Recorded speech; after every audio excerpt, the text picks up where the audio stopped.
Hello बच्चों, चलो आज स्टार्ट करते हम चैप्टर 5 इनसाइड द एटम। तो देखो, what is mean by matter, what is an atom, what is the smallest unit of matter. तो ये सब देखो we have seen that matter is made up of molecules, okay, and molecules are form from atoms. Effectively an atom is smallest unit of matter. An atom is the smallest particle of an element which retains its chemical identity in all the physical and chemical changes. Means उसकी जो property है वो as रहती है, it's chemical identity in all the physical and chemical changes. तो देखो यहाँ पे एक टेबल दिया हुआ है। The table 5.1 shows the names and formula of subsystems. Complete the table by putting ticks marks in appropriate box to indicate the information of the smallest particle and the type of matter.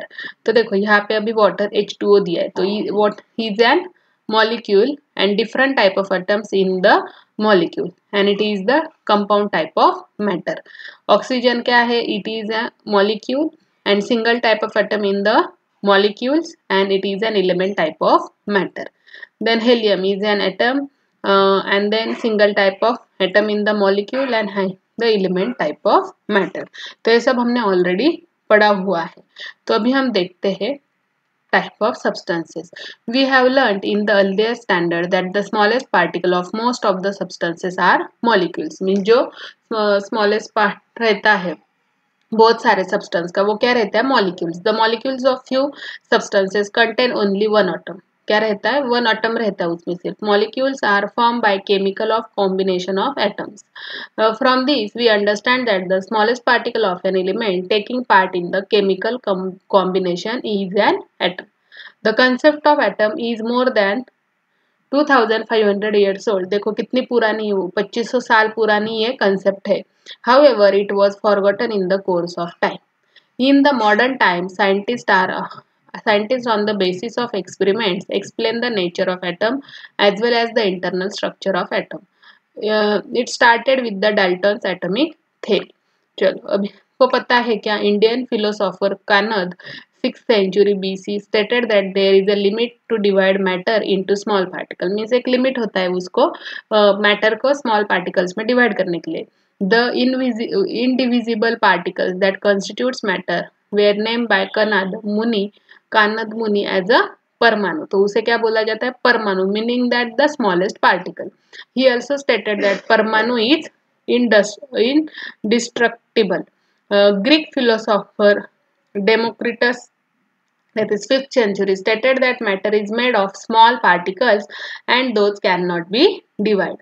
The smallest particle of matter was named by the Democritus as a atom. And in Greek language, atomos means the one which cannot be cut. इसलिए उसे atom ये नाम दिया गया है। तो देखो अभी हम देखते हैं डेल्टन्स एटॉमिक थ्योरी। ये ब्रिटिश साइंटिस्ट है John Dalton, put fourth in 1803 AD. His celebrated atomic theory. According to this theory, matter is made up of atoms and atoms are indivisible and indestructible. All atoms of an element are alike while different elements have different atoms with different mass. Means हर एक element को different atom रहते हैं with different mass. तो देखो, take a solid ball and bundi laddu. Press both these phrases with your palm. What did you find? Cut the solid ball with a sharp knife. What did you find? तो जो बूंदी का लड्डू है अगर वो आप cut करोगे तो बीच में भी आप बूंदी जैसा ही दिखेगा ना वो लड्डू, और जो सॉलिड बॉल रहेगा वो कट भी करने के बाद सेक। तो देखो, boondi laddu is found to have an internal structure. It is formed by sticking the smaller particles, the bundis, to each other. However, the solid ball, broadly speaking, does not have any internal structure. Means boondi laddu को क्या है? खुद का internal structure है, but ball को है क्या? नहीं. The atom, as described by Dalton, turns out to be a hard, solid sphere with no internal structure. According to the Dalton's atomic theory, the mass is distributed uniformly in an atom. The scientist J.J. Thomson demonstrated experimentally that the negatively charged particle inside an atom have a mass 1800 times less than the hydrogen atom. Mean जो hydrogen atom है उससे compare करेंगे तो 1800 times less than hydrogen atom वो मास रहता है जो negatively charge particle है उसमें। Later this particles were name as a electron, उससे हम अभी क्या बोलते हैं, इलेक्ट्रॉन्स बोलते हैं। Common substance are usually electrically neutral, जो सब्सटेंसेस है वो मोस्टली इलेक्ट्रिकली न्यूट्रल रहते हैं। Obviously, the molecules of substance and the atom which combine the chemically to form molecules are electrically neutral. How in an atom, electrically neutral in spite of having the negatively charged electrons in it? Thomson overcome this difficulty by putting forth the plum pudding model of atomic structure. तो देखो हम अभी वो Thomson's plum pudding में model of atom देखते हैं। देखो the plum pudding model of atom put forth by Thomson in the year 1904 is the first model of atomic structure. ये सबसे पहला एटॉमिक स्ट्रक्चर बनाया गया था। According to this model the positive charge is distributed throughout the atom and negatively charge electrons are embedded in it. Means जो positively charge हमसे वो through out distribute रहते हैं, but negatively charge electrons are embedded in it. The distributed positive charge is balanced by the negative charge on the electrons, therefore the atom becomes electrically neutral. तो देखो ये structure है, इस तरह से हम उसे स्ट्रक्चर बोलते हैं। देखो how will you think about atomic mass distribution according to the Thomson models? Whether this distribution is uniform or non-uniform as per the Dalton's atomic theory. Do you know that plum pudding on plum cake is sweet dish prepared during the Christmas? In old time, this dish was made in the western countries by adding pieces of dried fruits called the plum. These days, raisins or dates are used. देखो if the striker flicked by you misses the coin that you aimed at, where would be striker go? If the striker hits the coin, in which direction would it go? Straight forward to a side or in the reverse direction? ये आपको बताना है। तो देखो अभी हम देखते हैं Rutherford nuclear model of an atom which is formed in 1911. So Rutherford studied the inside of atom by his celebrated scattering experiment and put forth the nuclear model of atom in the year 1911. Rutherford took a very thin gold foil. उसने gold foil लिया जिसका thickness था 10⁻⁻⁴ mm। देखो कितना small था वो, and bombarded it with the positively charged alpha particles emitted by the radioactive element. देखो ये उसकी फिगर है। देखो ये क्या है, गैमा पार्टिकल जिस पे ओमिट किया, ये गोल्डन फॉइल है, ये स्लिट है और ये फ्लोरोसेंट स्क्रीन है। तो देखो he observed the path of alpha particles by means of the fluorescent screen around the gold foil. It was expected that alpha particles would get reflected from the gold foil if the positively charged mass were evenly distributed inside the atom. Unexpectedly, most of alpha particle went straight through the foil. Means वो foil के अंदर निकल गए।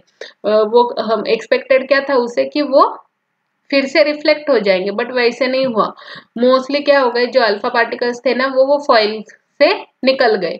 A small number of alpha particles get reflected from the original path through a small angle.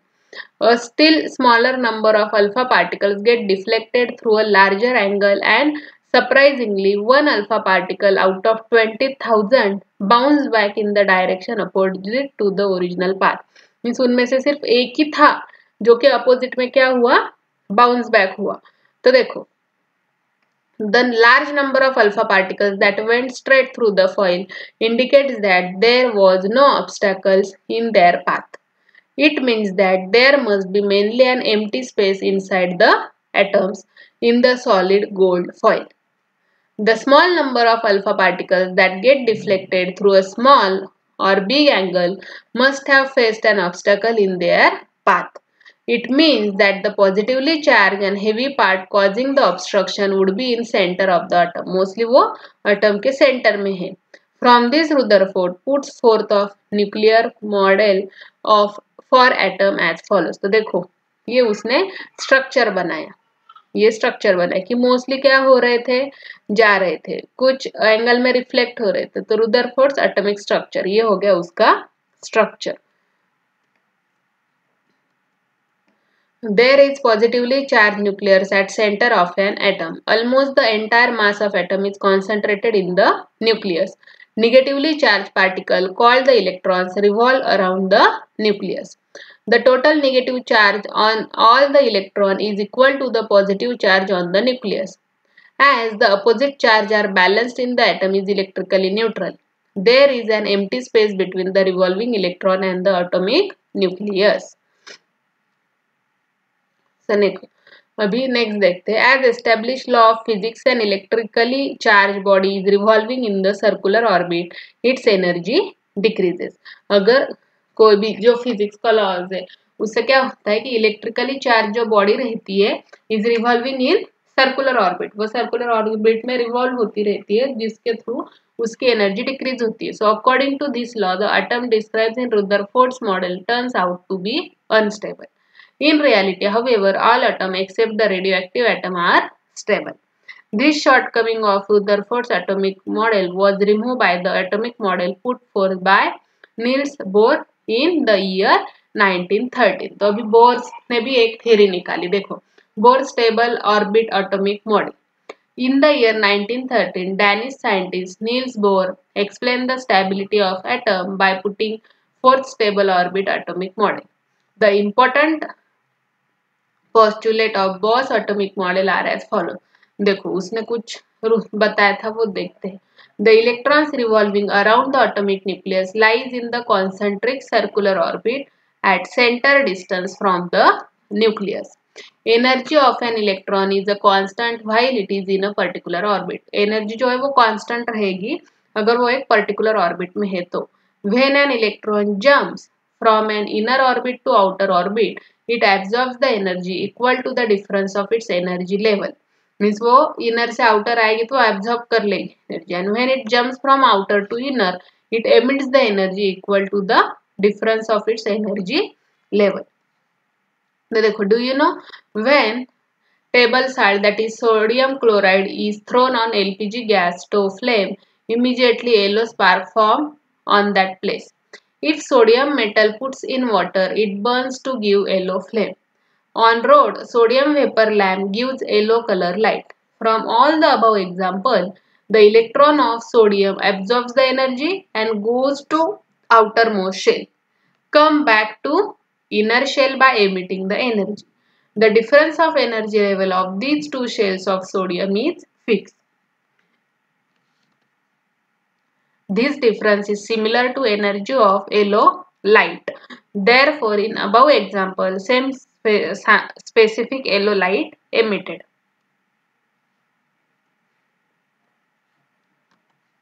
देखो अभी हम bore stable orbit atomic structure देखते हैं. यहाँ पे देखो ये क्या है, पॉजिटिवली चार्ज एक न्यूक्लियस है और ये अलग अलग शेल दिए जैसे कि 1 2 3 4 है ना ये. तो वन शेल को नाम क्या दे दिया, के, फिर एल, फिर एम एंड एन. तो देखो some more atomic models were put forth after the Bohr's atomic model. Atomic structure was studied at depth with the advent of new branch of scientists called the quantum mechanics. With all those some well accepted fundamentals principle of atomic structure are as follows. चलो अभी हम वो structure क्या है वो देख लेते हैं. So atomic structure, an atom is formed from the nucleus and the extranuclear part. These contains three type of subatomic particles. Next है nucleus. The atomic nucleus is positively charged. जो बड़ा हमने देखा ना रेड कलर का वो है positively charged. Almost entire mass of atom is concentrated in the nucleus. The nucleus contains two type of subatomic particles together called as nucleons. Proton and neutrons are the two type of nucleons. अभी देखते हैं proton. Proton is positively charge subatomic particle in the atomic nucleus. आपको mostly पूछा जाता है exam में oral में कि पॉजिटिवली चार्ज पार्टिकल कौन सा है, निगेटिवली कौन सा. तो proton is positively charge subatomic particle.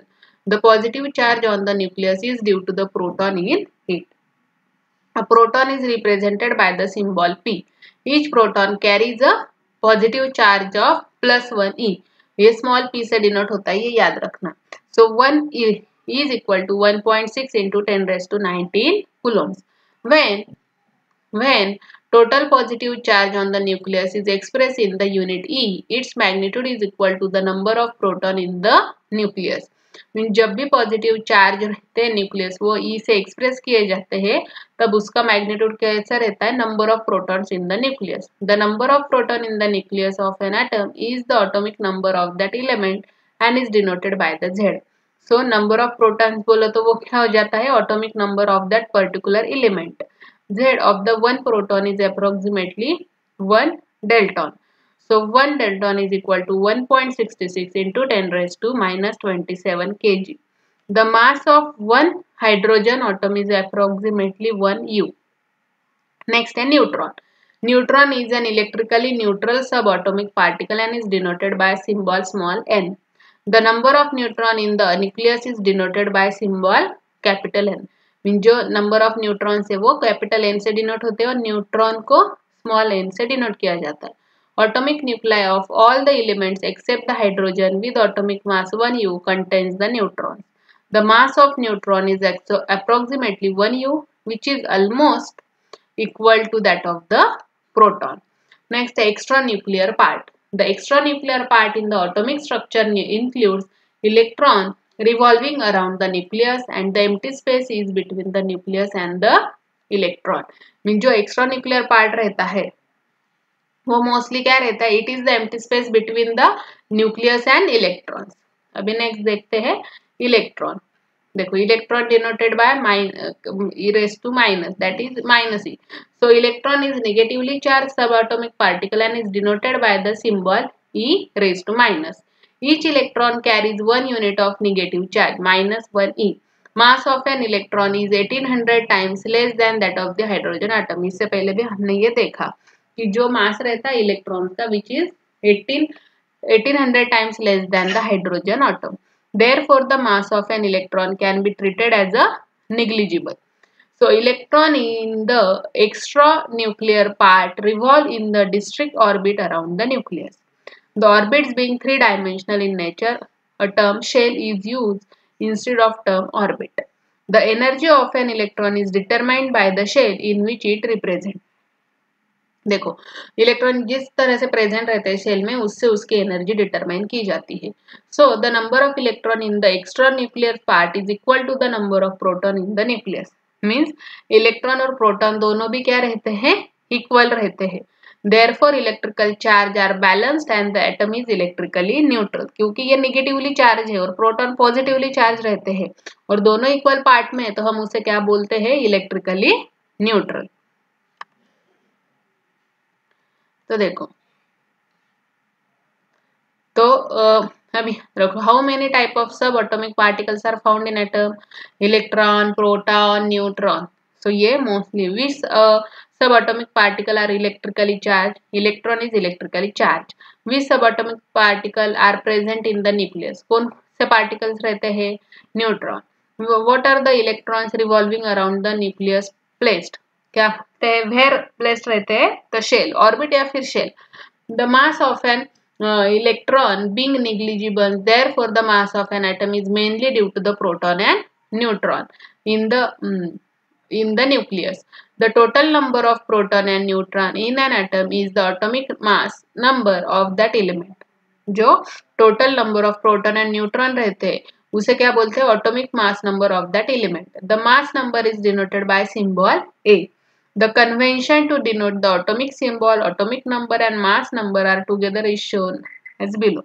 देखो यहाँ पे symbol, यहाँ पे Z, यहाँ पे A. तो ये क्या हो जाएगा atomic mass.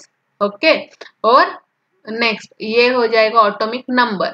For example the conventional symbol of carbon. देखो 12 उसका क्या है atomic mass हो गया.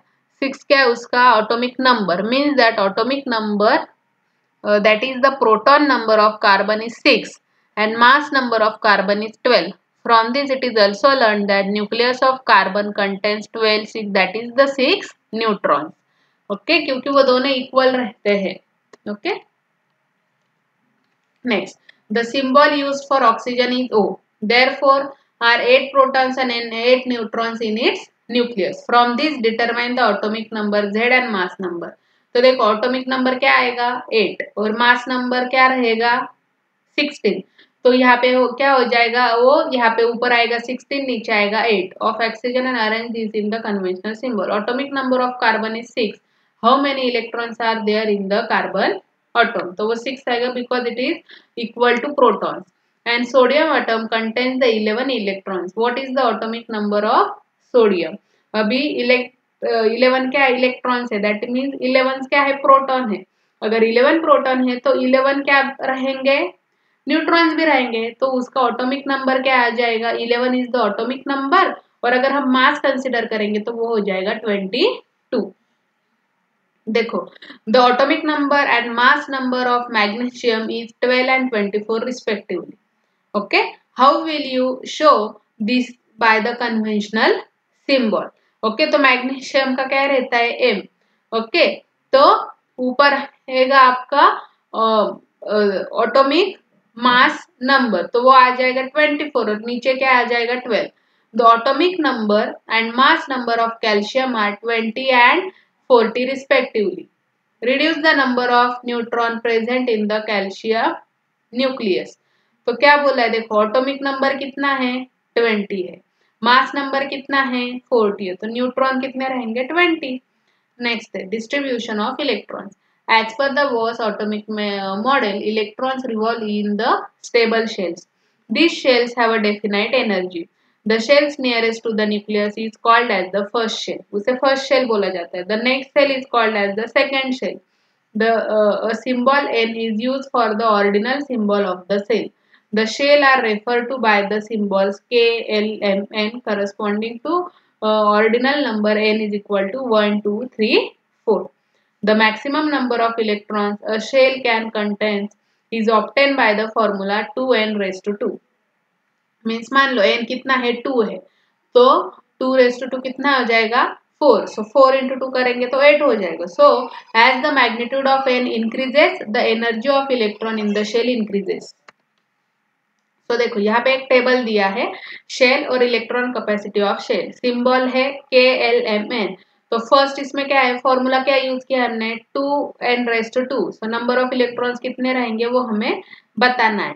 तो देखो 2 into raised to 1 तो यहाँ पे क्या आ जाएगा यहाँ पे कितना आएगा आंसर 2. ओके यहाँ पे 2 हो गया. अभी नेक्स्ट है यहाँ पे क्या आएगा 2. तो यहाँ पे क्या हो जाएगा 2 into 2 raised to 2 तो कितना हो जाएगा यहाँ पे 2 raised to 2 कितना होता है 4. सो 2 into 4 तो यहाँ पे कितना आएगा आंसर 8 राइट. अभी इसमें क्या आ जाएगा 3 तो 3 का स्क्वायर कितना होता है 9. सो 2 into 9 कितना हो जाएगा 9 2 ज़ा 18. नेक्स्ट शेल में कितने आएंगे 4.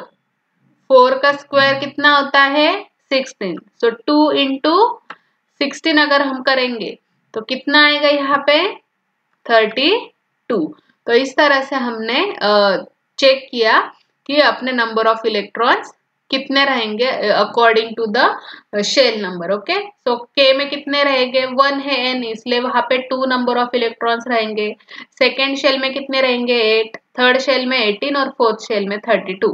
सो write the maximum number of electron in the shell using the above table. K shell कितने रहेंगे K शेल में अभी हमने देखा कितने हैं 2. L शेल में कितने हैं 8. M शेल में कितने हैं 18 और last shell that is N shell में कितने हैं 32. तो इस तरह से हमने अभी यहाँ पे ये टेबल कंप्लीट कर लिया है. तो चलो बढ़ते हैं नेक्स्ट तरफ. There is similarity in the atomic structure and the solar system. The planet revolve around the sun due to the gravitational force. So which force might be acting in the atomic structure. Positively charged protons are together in the nucleus. What might be one of the function of neutrons in the nucleus? तो देखो अभी हम यही आगे पढ़ने वाले. तो देखिए electronic configuration of element. We have seen that 2, 8, 18, 32 electrons can be accommodated in the shells K, L, M, N respectively. This is the maximum capacity of that shells. The electron in an atom are distributed in the shell according to their maximum capacity. The shell-wise distribution of the electron in an atom of an element is called the electronic configuration of that element. Means उनका जो configuration रहता है shell wise जैसे वो electrons क्या होते हैं distribute होते हैं और ये जो डिस्ट्रीब्यूशन है इसे ही हम क्या बोलते हैं electronic configuration of that element. Each electron has definite energy as per the shell in which it is present. So energy of electron in the first shell is the lowest. Energy of electron in the subsequent shell goes on increasing with the coordinal number of the shell. The electronic configuration of an element is such that the energy of all the electrons together is the maximum possible. Electrons get placed in the shells in accordance with the maximum capacity of the electron shell in an atom and the increasing order of energy. जैसे cell आगे आगे बढ़ेगा shell उससे हम क्या बोलेंगे energy level भी बढ़ती है. Let us now look at the electronic configuration of atom of some elements. Table 5.7. The row 1 to 3 are filled in this table. Accordingly, you have to fill the rest of table. तो देखो hydrogen का symbol क्या है H है. Electron number in the atom 1 तो वो कहाँ पे जाएगा K में मैक्सिमम कैपेसिटी 2 है तो यहाँ पे कितना आ जाएगा 1. तो electronic configuration in the numerical form is the 1. Helium का कितना है सिंबल H ही है और नंबर ऑफ इलेक्ट्रॉन्स कितने हैं 2 तो वो फर्स्ट इसमें आएगा इसलिए यहाँ पे सिर्फ 2 रहेगा. देखो लिथियम है Li कितने हैं इलेक्ट्रॉन्स 3 है तो यहाँ पे 2 आ जाएगा क्योंकि मैक्सिमम कैपेसिटी 2 है और जो एक बच गया वो नेक्स्ट शेल में चला जाएगा और उसका रिप्रेजेंट कैसे करते हैं 2 - 1. अभी देखो नेक्स्ट देखते हैं हम. अभी यहाँ पे कितना है कार्बन का सिंबल 6 है और नंबर कितने 2 तो 6 है तो टोटल यहाँ पे क्या आ जाएगा फर्स्ट इसमें 2 हो जाएगा रिमेनिंग कितने हो गए 6 - 2 तो 4 यहाँ पे आ जाएंगे. तो इसे हम कैसे लिखेंगे यहाँ पे 2,4 इस तरह से हम इसका न्यूमेरिकल फॉर्म बता सकते हैं. अभी नाइट्रोजन का कितना है 7 तो फर्स्ट सेल में मैक्सिमम तो 2 ही बैठेंगे तो रिमेनिंग 5 जाएंगे सेकेंड सेल में और हम उसका न्यूमेरिकल फॉर्म कैसे लिखेंगे 2,5.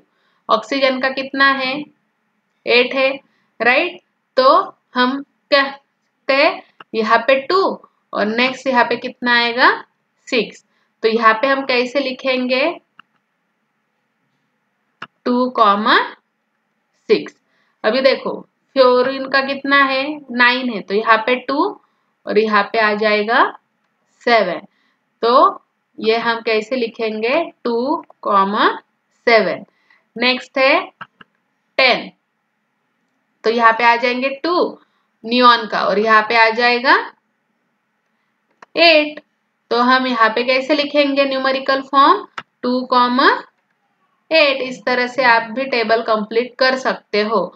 तो फर्स्ट सेल में मैक्सिमम 2 ही रहते हैं तो देखो यहाँ पे कैसे आ जाएगा 8 और यहाँ पे क्या हो जाएगा 1 तो हम इसका इलेक्ट्रिकल फॉर्म कैसे लिखेंगे 2,8,1.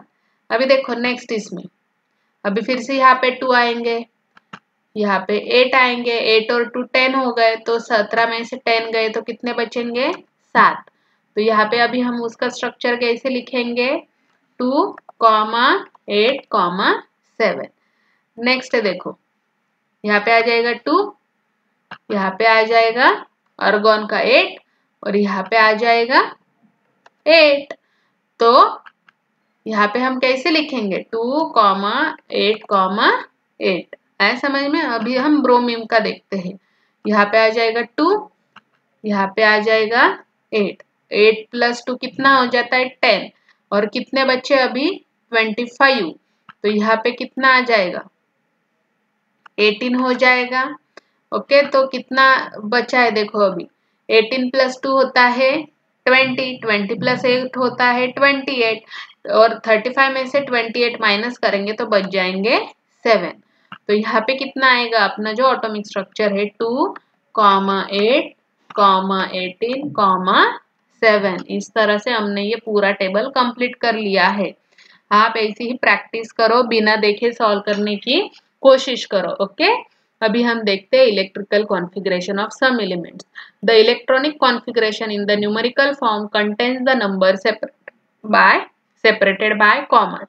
Here the number indicates the electron number in the shells with increasing order of energy. For example, the electronic configuration of sodium is 281. देखो हम यहाँ पे देख सकते हैं सोडियम Na 11th है ना, तो 281 हो गया। It means that the total 11 electrons in the sodium are distributed as 2 in the shell K, 8 in the shell L and 1 in the shell M.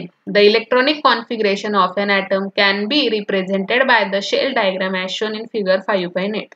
तो चलो अभी हम उसके डायग्राम भी देखते हैं। पहले valency and electronic configuration.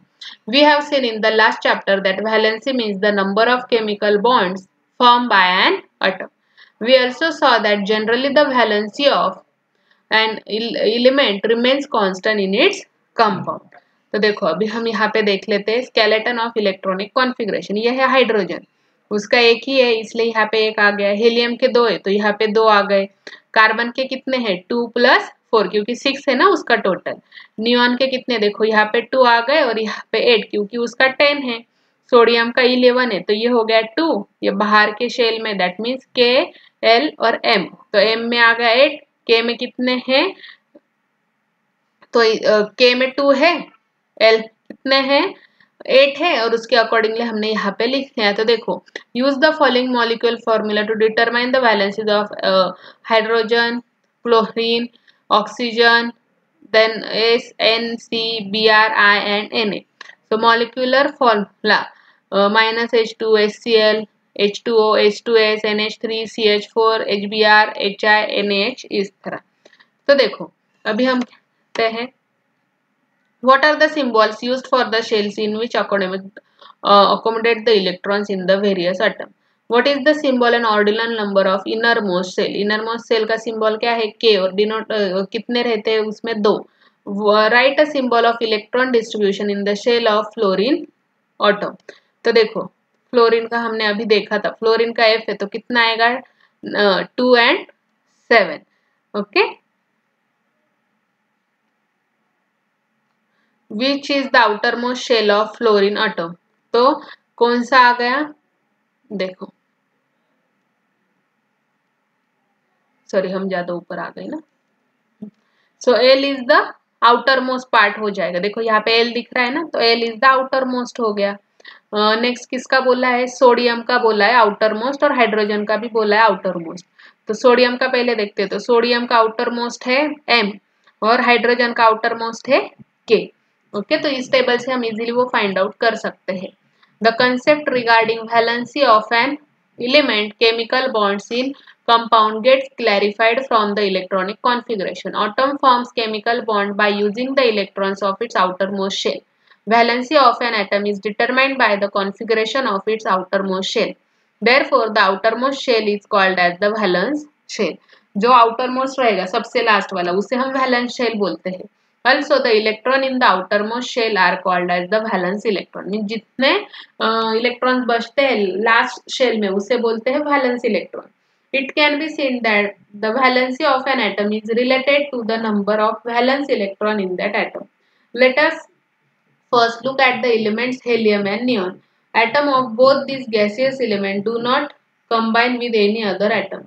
These elements are chemically inert. It means that their valency is 0.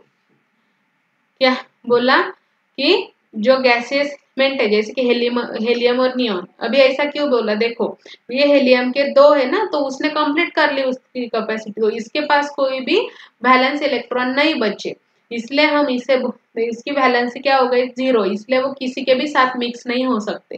Same neon के साथ है, उसके फर्स्ट शेल में 2 है बट आउटर मोस्ट शेल में कितने हैं 8 है। मीन्स कोई वैलेंस इलेक्ट्रॉन है क्या, नहीं, क्योंकि उसने उसकी कैपेसिटी कंप्लीट कर दी तो वो किसी के साथ भी शेयर नहीं हो सकता क्योंकि उनकी वैलेंसी कितनी है 0 है। ओके, इसलिए वो किसी के साथ भी कंबाइन नहीं हो सकते। Okay, next helium atom contains 2 electron which are accommodated in the first shell K.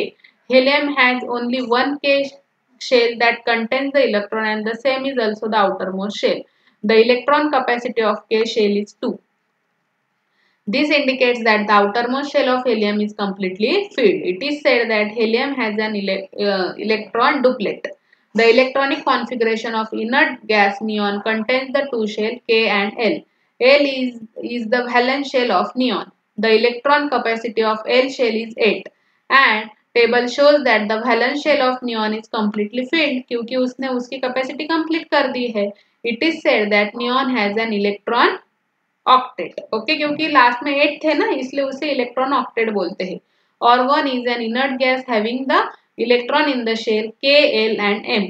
The electron capacity of M shell is 2 into 3⁻². तो कितनी हो गई? 18. However, in argon there are only 8 electrons in the valence shell M. तो M में कितने हैं? सिर्फ 8 ही है. It means that there are 8 electrons in the valence shell of inert gas. That is an electron octet. वो भी क्या हो गया? इलेक्ट्रॉन ऑक्टेट हो गया. From this it is understood that the valency is 0 when electron octet or duplet is complete. Means अगर electron octet या duplet complete हो जाता है तो हम क्या बोलते हैं कि वैलेंसी 0 रहती है. The electronic configuration of elements other than inert gases show that they do not have electron octet or their electron octet are incomplete. Regarding hydrogen, it can be said that electron duplet is incomplete. So, atom of an element except the inert gases have tendency to combine with other atoms. Okay, जो inert gases है, that means जिनकी valency complete है, means 0 है, तो हम क्या बोल सकते हैं? जो other atoms है वो किसी के साथ भी mix हो सकते हैं, combine हो सकते हैं, meaning that they have a non-zero valency. You have seen from the formula of molecules formed by combination with the hydrogen, for example H2, HCl, that valency of hydrogen is 1 and the electronic configuration of hydrogen shows that there is 1 electron less than the complete duplet state. Means उसमें कितने होने चाहिए थे? 2, but है कितने? 1. तो 1 electron कम है ना डुप्लेट को कंप्लीट करने के लिए. This number 1 matches with the valency of hydrogen which is also 1. So moreover, it is learned that the electronic configuration of sodium 281 has 1 electron in the valence shell. Okay, last में 1 है ना, तो एक ही मिला, तो एक अगर हम वहां पे जोड़ देंगे तो वो दोनों मिक्स हो जाएगा.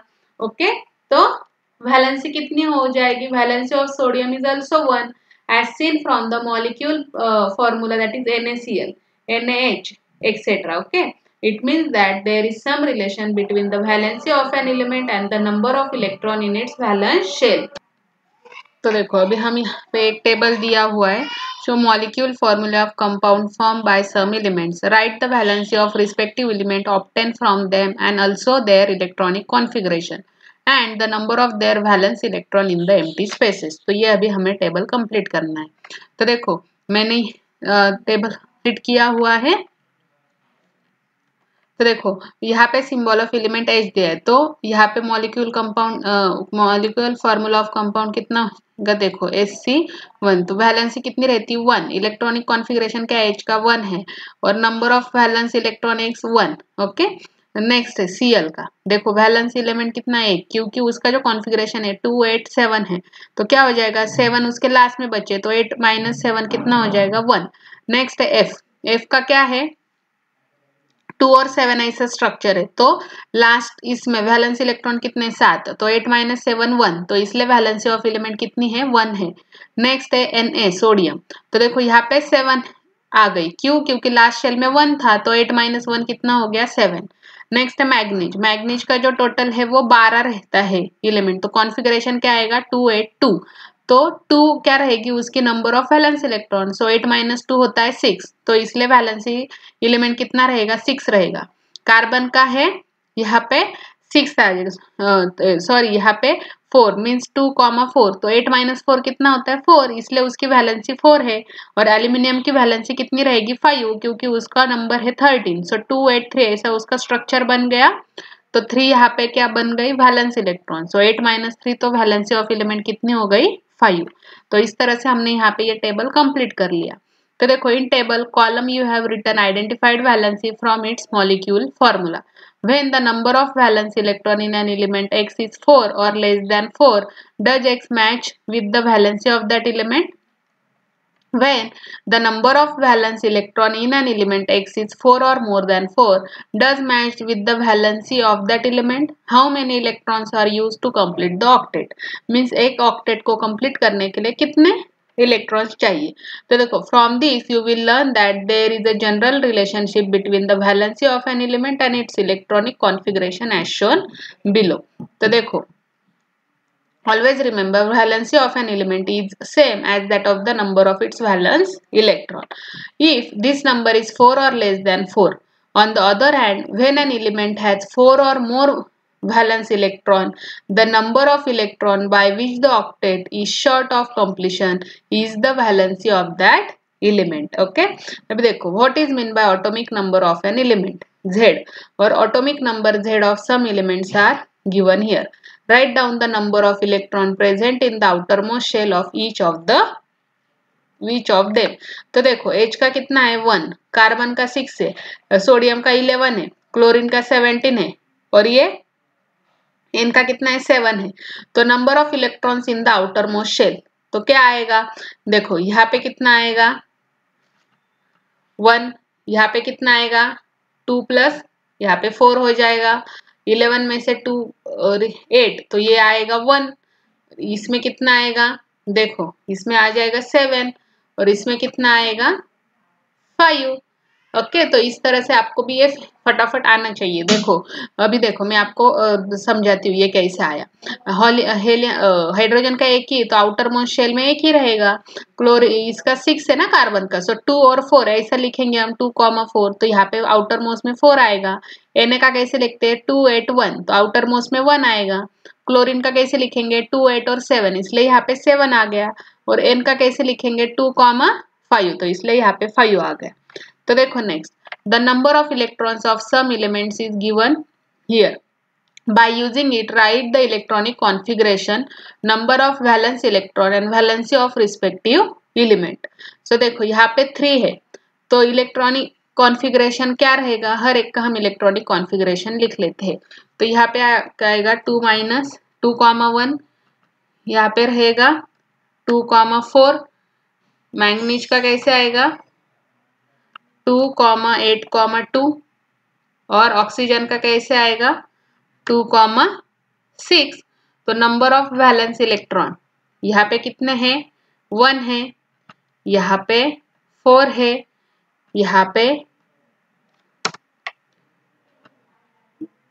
पे 2 है और यहाँ पे कितने हैं 6 है. ओके तो वैलेंसी कितनी हो जाएगी तो हम क्या बोलेंगे यहाँ पे 8 माइनस 1 कितना होता है 7, 8 माइनस 4 4, 8 माइनस 2 कितना हो जाएगा 6 और 8 माइनस 6 कितना हो जाएगा 2.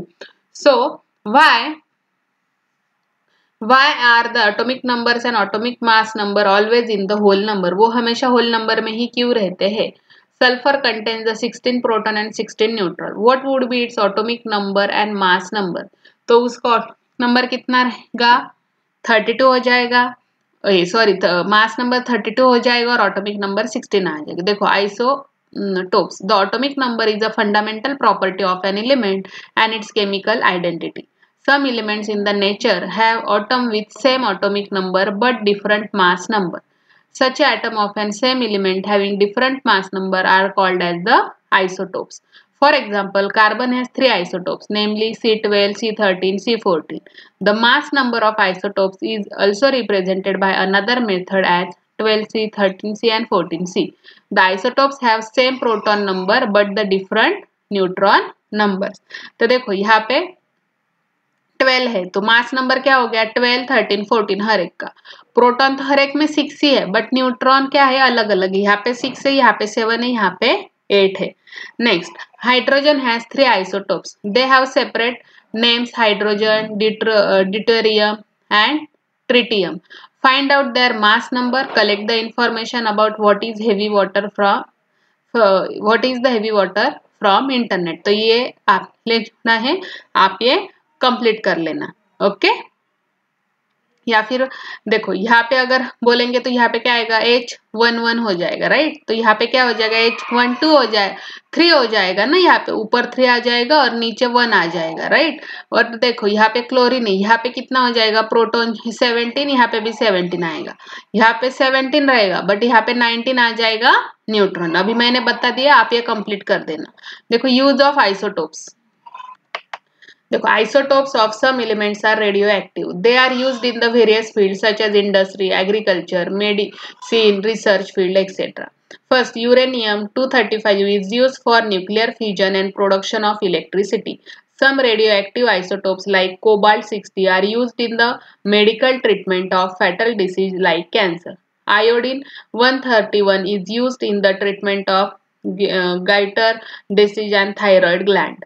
The radioactive isotopes are used for detection of cracks, leakage in the underground pipes. Example, sodium-24. Radioactive isotopes are used for food preservation from microbes. The radioactive isotope C14 is used for determining the age of archaeological objects. Okay, अभी हम देखते हैं nuclear reactor. देखो, nuclear reactor is a machine that generates the electricity on large scale by using the atomic energy. देखो यहाँ पे आपके एक डायग्राम दिख रहा है, Bhabha atomic research centre Mumbai, आपने नाम सुना होगा ना, BAR। तो भाभा एटॉमिक रिसर्च सेंटर है, ये मुंबई में है और यहाँ पे न्यूक्लियर एनर्जी क्रिएट की जाती है। तो न्यूक्लियर रिएक्टर एक ऐसा मशीन है जिसके थ्रू इलेक्ट्रिसिटी जनरेट होती है with the help of atomic energy. In a nuclear reactor, the nuclear energy in the atom is released by bringing about nuclear reaction. Mean जो एटम की energy है वो न्यूक्लियर रिएक्शन से निकाली जाती है on the nuclear fuel.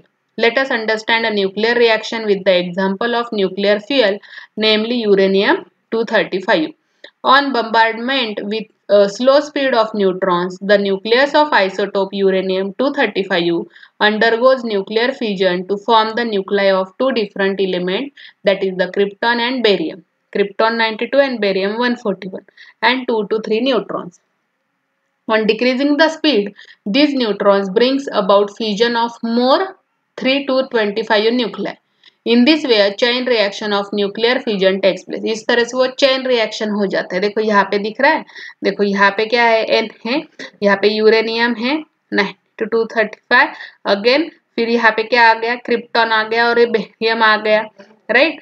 तो ये क्रिप्टॉन और बेरियम, क्रिप्टॉन का ये 92 और ये 141 और फिर से यहाँ पे 2 to 3 न्यूट्रॉन्स आ गए। तो इस तरह से वो क्या होती है, चेन रिएक्शन क्रिएट हो जाती है। Large amount of nuclear energy is released during the chain reaction of fission. The chain reaction is kept under the control to prevent the probable explosion. To control the chain reaction in the nuclear reactor, it is necessary to decrease the speed and number of neutrons. For this purpose, the following provision is made in the nuclear reactor. So first है moderator. Graphite or heavy water is used as a moderator for reducing the speed of neutron. And second है controller.